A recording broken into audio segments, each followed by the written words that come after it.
Hello guys, welcome back to my channel earth mom Dehradun. मैं हूं ज्योति और वेलकम है आप सभी का मेरे चैनल में। आज वीडियो की शुरुआत में मुस्कुराऊंगी नहीं, क्योंकि वीडियो मैं बहुत ही सेंसिटिव मुद्दे पे बनाने वाली हूं। जैसे कि आप सब जानते ही हैं कि इस समय पे करंट और हॉट टॉपिक क्या बना हुआ है।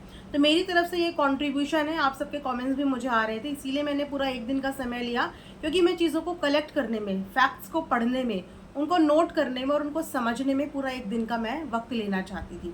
और आज आप सबके सामने मैं वो चीज़ें खोल के रख दूंगी ना कि आप लोग भी सोचने पे मजबूर हो जाओगे कि जिन चीज़ों को हम मात्र इतना सा समझ के इग्नोर कर देते हैं, माफ़ कर देते हैं, वो आखिर में कितना बड़ा क्राइम होता है। एक बार फिर से आपके और हमारे बीच में भाई बहन के पवित्र रिश्ते का, रक्षाबंधन के पवित्र धागे का अपमान हुआ है।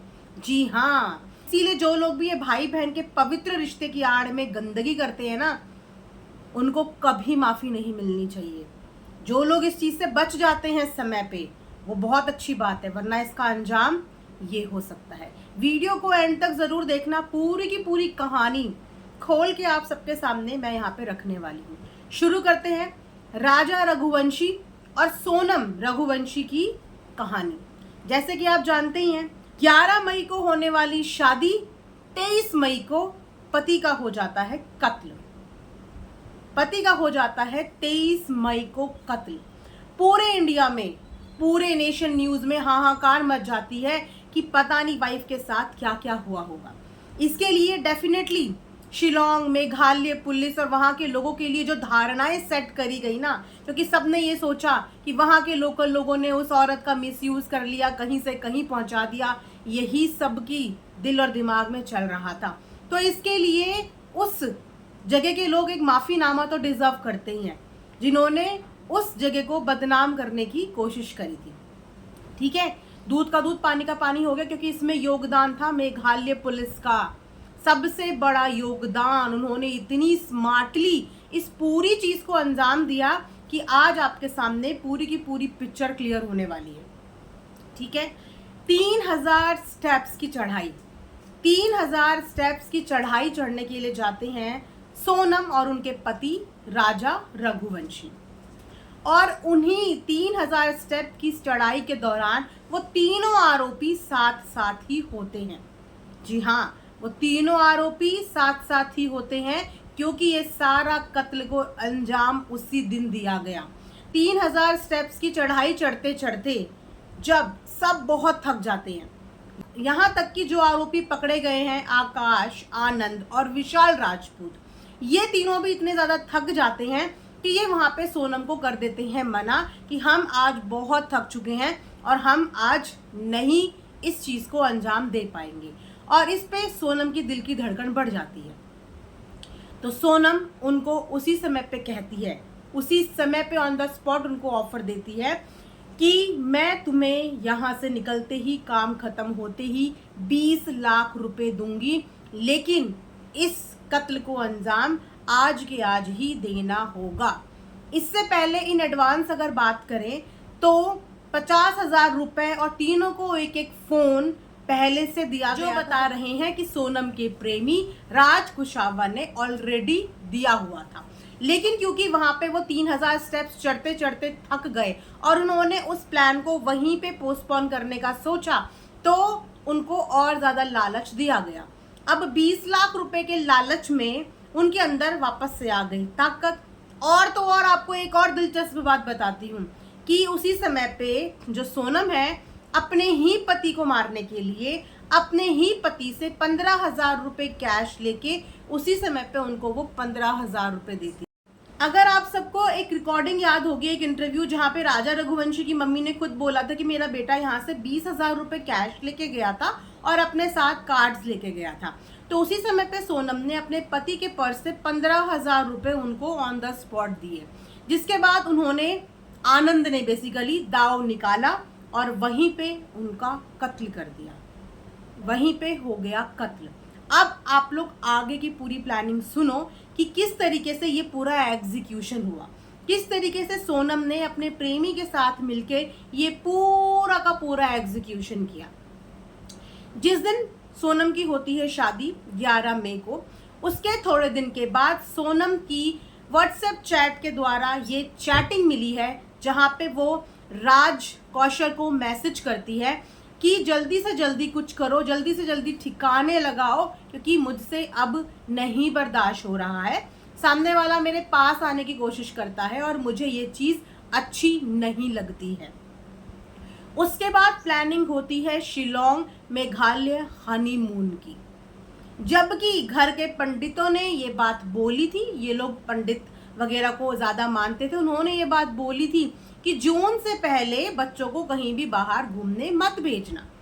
लेकिन उसके बाद भी सोनम ने ये टिकट अपने आप करवा दी और टिकट वगैरह करने के बाद अपने पति को बताया कि मैंने ऐसे ऐसे शिलोंग और मेघालय की टिकट करवा दी है। उसके बाद इनका पति अपनी मम्मी से बात करने जाता है और मम्मी को बोलता है कि अगर जाएंगे नहीं तो पैसे वेस्ट हो जाएंगे। तो इस पे पेरेंट्स भी हामी भर देते हैं। इनके शिलोंग पहुंचने से पहले ही वो तीनों आरोपी वहां पे ऑलरेडी पहुंच जाते हैं और गुवाहाटी पहुंच के वहां पे वो एक नया दाव खरीदते हैं, जिससे उन्होंने इस कत्ल को अंजाम देना था। वो पहले ही वहां पे पहुंच चुके थे। उसके बाद पहुंचते हैं सोनम और राजा शिलोंग में। सबसे पहले वो कामाख्या माता के दर्शन के लिए निकलते हैं। 17 मई को आरोपी गुवाहाटी पहुंच चुके थे और 20 मई को कामाख्या माता के मंदिर के दर्शन करे राजा और सोनम ने। उसके बाद उन्होंने वहीं पे बालाजी गेस्ट हाउस में चेक इन किया।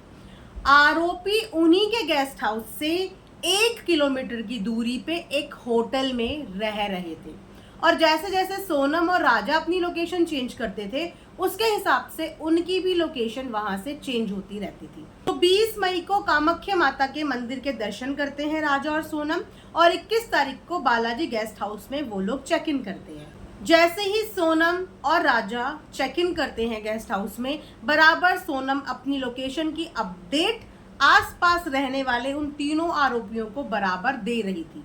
अब आती है 22 मई की तारीख, जिस दिन वो लोग किलिंग रोड पे जाते हैं। वहां पे एक स्कूटी हायर करते हैं, स्कूटी से घूमते फिरते हैं। उसके बाद उन लोगों का प्लान बनता है 3000 स्टेप की चढ़ाई चढ़ने का प्लान, जिसके लिए वो बकायदा वहां पे एक गाइड हायर करते हैं।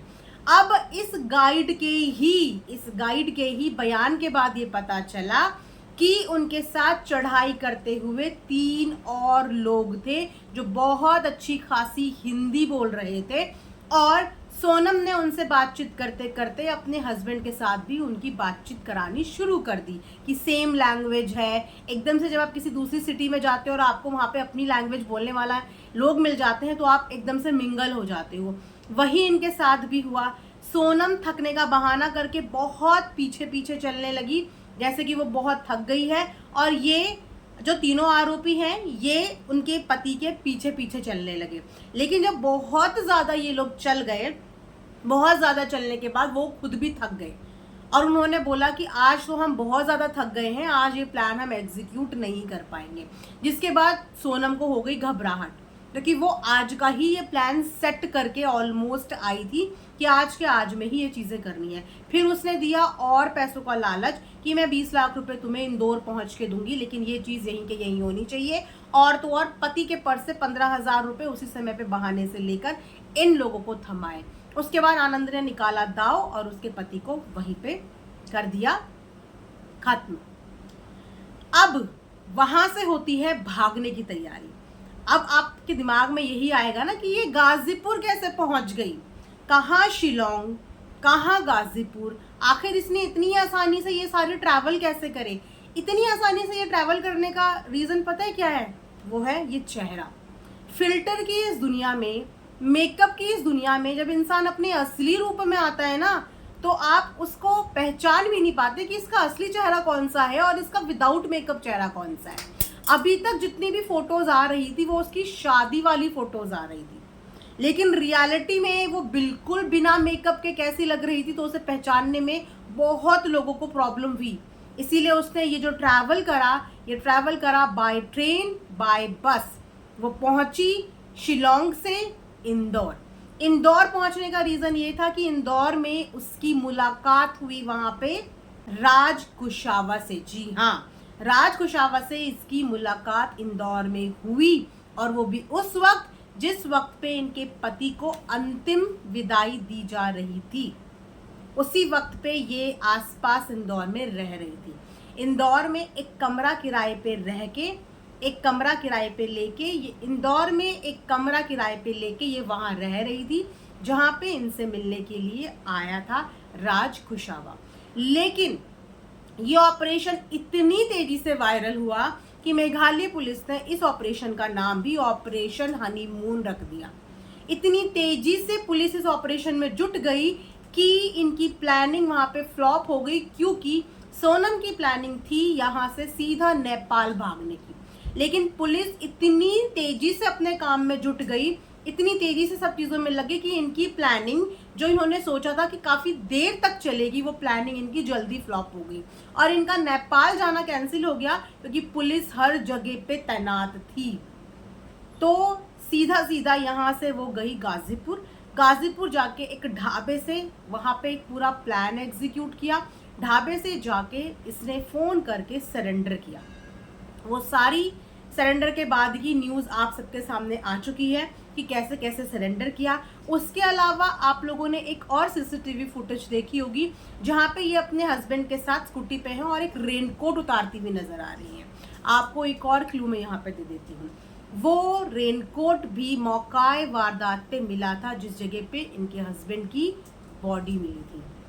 बॉडी के साथ साथ जो एविडेंस मिले थे उसमें थी एक जैकेट, एक था इनका यही रेनकोट जो सीसीटीवी में आपको उतारते हुए वो दिख रही है। जिस रेनकोट को वहां पे पर्पसली उतार के रखा गया ताकि सबके दिमाग में यही आए कि वाइफ के साथ भी कुछ ना कुछ मिसहैपनिंग हो चुकी है, जो कि सबके माइंड में आया भी। सबके माइंड में यही आया कि वहाँ के लोकल लोगों ने कुछ गलत कर दिया और इस वजह से मेघालय और शिलोंग को भर भर के क्रिटिसिज्म भी झेलना मिला। लेकिन वो रेनकोट वहाँ पे छोड़ने का यही रीज़न था कि मुद्दे को वहाँ से भटकाया जाए। उसके अलावा पुलिस एक और चीज़ में अलर्ट हुई थी, वो था इनका सोशल मीडिया का पोस्ट। जितने टाइम तक ये हनीमून पीरियड में थे उतने टाइम तक इन्होंने अपने इंस्टाग्राम पे ना कोई फोटो ना कोई पोस्ट कुछ भी शेयर नहीं किया था। लेकिन जिस दिन उनके पति के साथ एक घटना हुई उसके बाद 2:00 पे एक पोस्ट इनका शेयर हुआ, जिसके बाद पुलिस का और ज़्यादा तेज़ी से दिमाग दौड़ने लगा कि ज़रूर इस चीज़ में दाल में कुछ काला है। अब आते हैं सबसे ज़्यादा इंटरेस्टिंग एंडिंग में, और ये मेरी वीडियो की एक एंडिंग ही होगी। पुलिस तो अपनी तफ्तीश कर ही रही है, लेकिन मीडिया भी जोरों शोरों से इस चीज़ पे लगी हुई है। तो मीडिया पहुंचती है राज कुशावा के एक फ्रेंड के पास, फ्रेंड भी हैं और साथ में काम भी करते हैं, क्योंकि जो ये राज कुशावा है जिसको कि सोनम का प्रेमी बताया जा रहा है, जो सोनम के इस पूरे क्राइम में पार्टनर इन क्राइम है, वो काम करता था सोनम के भाई के अंडर में।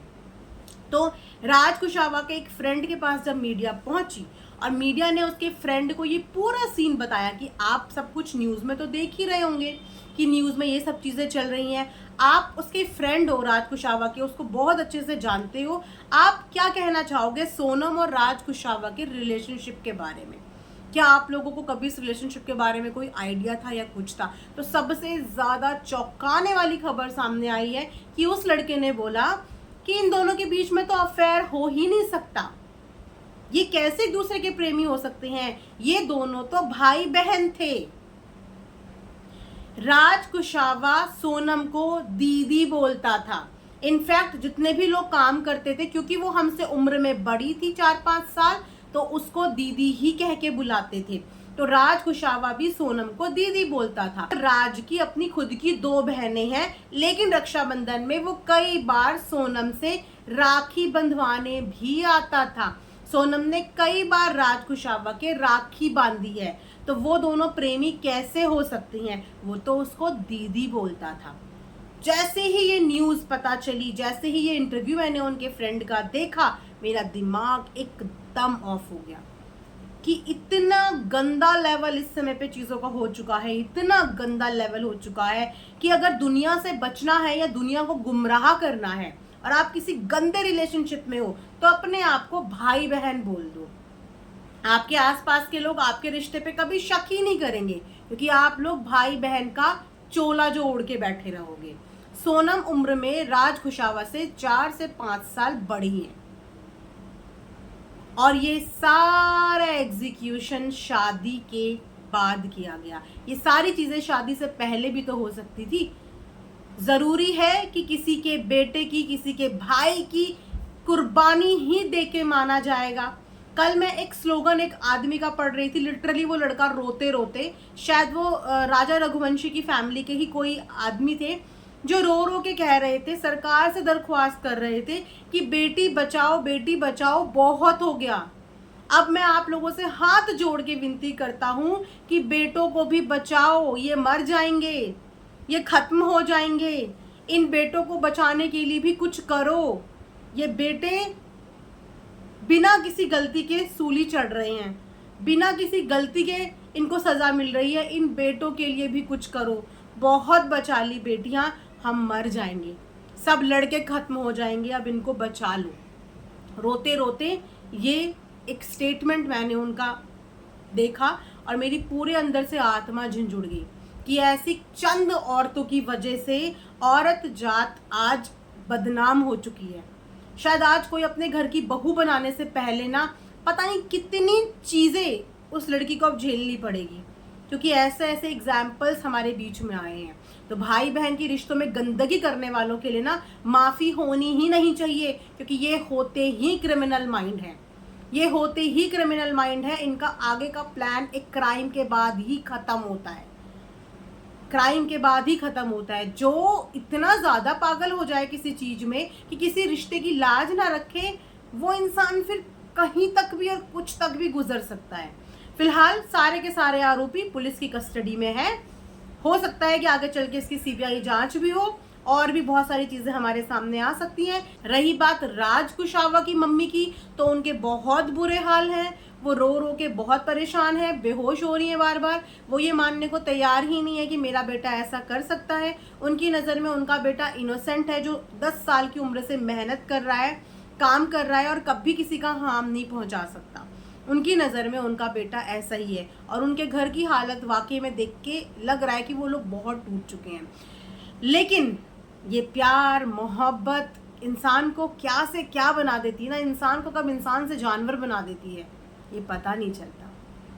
तो मेरी दरख्वास्त है ऐसी स्पेशली लड़कियों से, बहुत बार लड़कियों के लिए, औरतों के लिए स्टैंड लिया है एक औरत होने के नाते, पर इस बार मेरी दरख्वास्त है उन तमाम लड़कियों से कि किसी के बेटे की जिंदगी खाने के लिए उसकी जिंदगी में मत जाओ।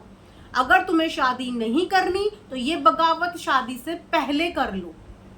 शादी के बाद किसी को मारने से बेहतर है कि शादी से पहले ये बगावत कर लो, और जिससे तुमको शादी करनी है तुम उससे शादी करके चले जाओ, लेकिन किसी के बच्चे की जिंदगी, किसी के भाई की जिंदगी मत खराब करो, मत बर्बाद करो।